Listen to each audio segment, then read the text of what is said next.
غوث پاک رحمتullah تعالی علیہ عبادت ریاضت کا عالم دیکھے، ماں کے پیٹ سے قرآن کے 18 پارے جو یاد کر کے آیا ہے اس کو عبد القادر جیلانی کہا جاتا ہے۔ 15 سال تک ایک پاؤں پر کھڑے ہو کر جس نے قرآن ختم کیا ہے اس کو غوث پاک کہا جاتا ہے۔ 40 سال تک جس نے عشاء کے وضو سے فجر کی نماز ادا کی ہے اس کو عبد القادر جیلانی کہا جاتا ہے۔ اور یار جس کی عبادت سے شیطان تنگ آ گیا تھا، کہنے لگا عبد القادر تو اس مقام کو جا پہنچا کہ اب تجھے نماز پڑھنے کی حاجت نہیں۔ آپ نے کہا تو مجھے شیطان لعین مردود رجیم لگتا ہے، نماز میرے آقا کو معاف نہیں ہوئی، میں تو ان کا غلام ہوں، مجھے کہاں سے معاف ہو سکتی ہے؟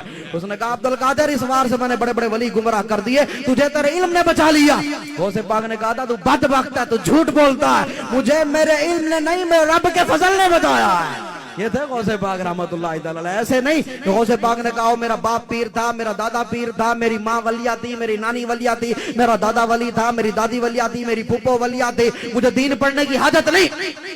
پورا خاندان اللہ کا ولی تھا۔ آپ کی پھپھو کتنی بڑی اللہ کی ولیہ تھی، بغداد کی عورتیں نہیں آئی تھی، کہا تھا دعا کر دے بارش نہیں ہو رہی، آپ اٹھی اور جھاڑو لگانا شروع کر دیا۔ عورتیں حیران ہو گئی، ہم نے دعا کا کہا یہ جھاڑو دینے لگ گئی ہیں، جھاڑو دے کے بیٹھی مالک جھاڑو میں نے لگا دیا، چھڑکاؤ تو کر دے۔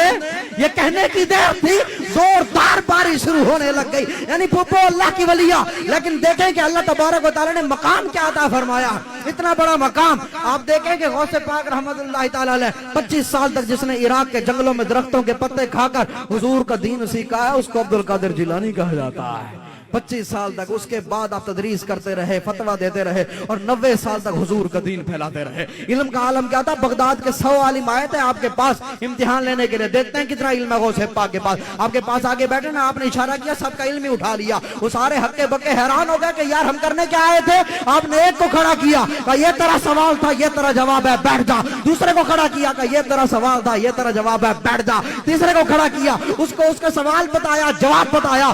100 کے 100 عالموں کو ان کے سوال بھی بتائے، ان کے جواب بھی بتائے، اس کو غوث پاک کہا جاتا ہے۔ علم کا یہ عالم ہے، اخلاص کا عالم دیکھیں۔ آپ کی محفل میں نا 70,000 لوگ، 70,000 لوگوں کا مجمع ہوتا تھا۔ جس طرح پہلی صف میں بیٹھے بندے کے پاس آواز جاتی تھی نا، سیم اسی انداز میں آخری صف میں بیٹھے ہوئے بندے کے پاس بھی آواز جاتی تھی۔ ایک بار بارش ہو گئی، اب یہاں پر تعداد بیٹھی ہے، بارش ہو جائے لوگ اٹھ کے چلے جائیں گے۔ 70,000 کا مجمع، یار اندازہ لگائے کتنی بڑی تعداد، 70,000 کا مجمع، بارش ہونے لگ گئی۔ غوث پاک کے ہاتھ اٹھ گئے، مولا اگر یہ 70,000 لوگ میں نے اپنی شکل دکھانے کے لیے اکٹھے کیے ہیں تو مولا اور بارش برسا، لیکن اگر یہ لوگ میں نے تیرے مصطفیٰ کا دین پہنچانے کے لیے جمع کیے مولا تیری مرضی۔ لوگ کہتے ہیں پورے بغداد میں بارش ہو رہی تھی، جہاں غوث کا جلسہ ہو رہا تھا وہاں بارش کا نہ نام تھا نہ نشان تھا۔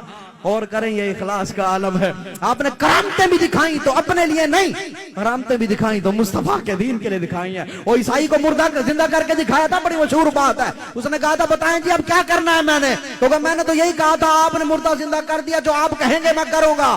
غوث پاک نے یہ نہیں کہا چل آگے میری خانقاہ پہ جھاڑو لگا یا میرے گھر کی سبزی یا مرغی لے کے آ، نہیں کہا جس در کا میں نوکر ہوں نا تو بھی آمنہ کے لال کا غلام بن جا۔